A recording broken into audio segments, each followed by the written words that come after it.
Good afternoon, everyone. We are learning the age of industrialization. Now, today we are going to learn industrialization in the colonies. So, I hope you have a history textbook with you, 10th standard history textbook with you, and a sharp and alert mind. So, let's get going. Now, industrialization in the colonies. All that was about industrialization as it established in Britain. Now let's move on to one of its colonies, that is India.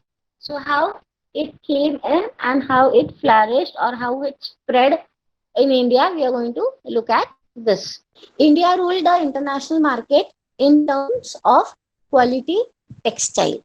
So the textile uh, products what were produced in India, that were of very high quality. Okay, and that is why it is said that they ruled the international market. So Indian market merchants and bankers were heavily engaged in export trade of cotton and textile. So long back, since we were under the British rule, from then we are exporting our textile products and the raw material cotton to the world. However, European companies slowly managed to break down this system. So it was not seen in a good way by the Europeans, the Britishers, and they started breaking down this system of export.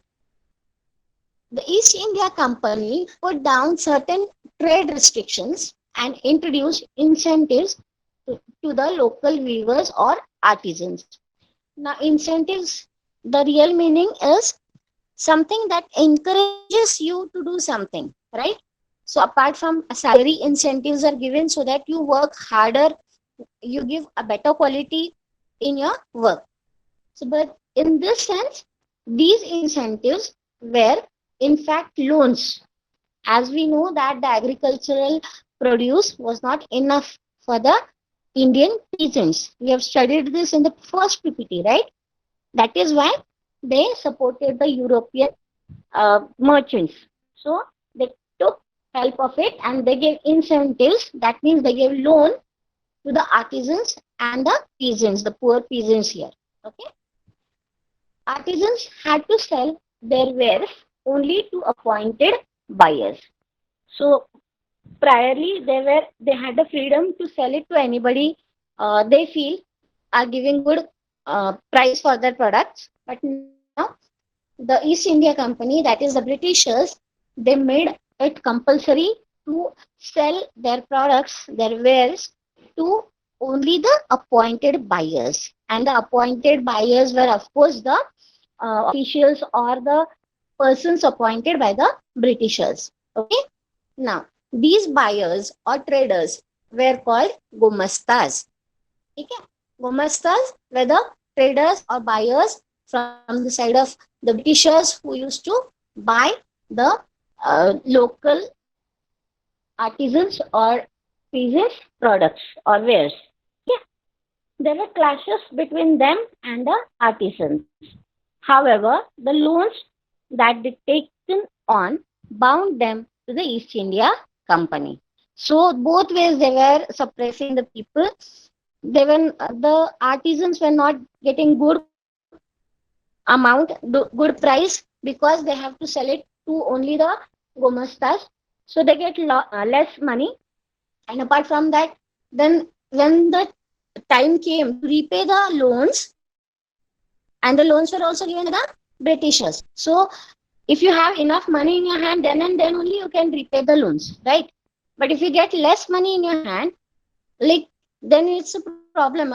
You have to either pay the loan or you have to use the money for your survival. So that was a very what you can say, a very catchy situation in which the artisans were, right?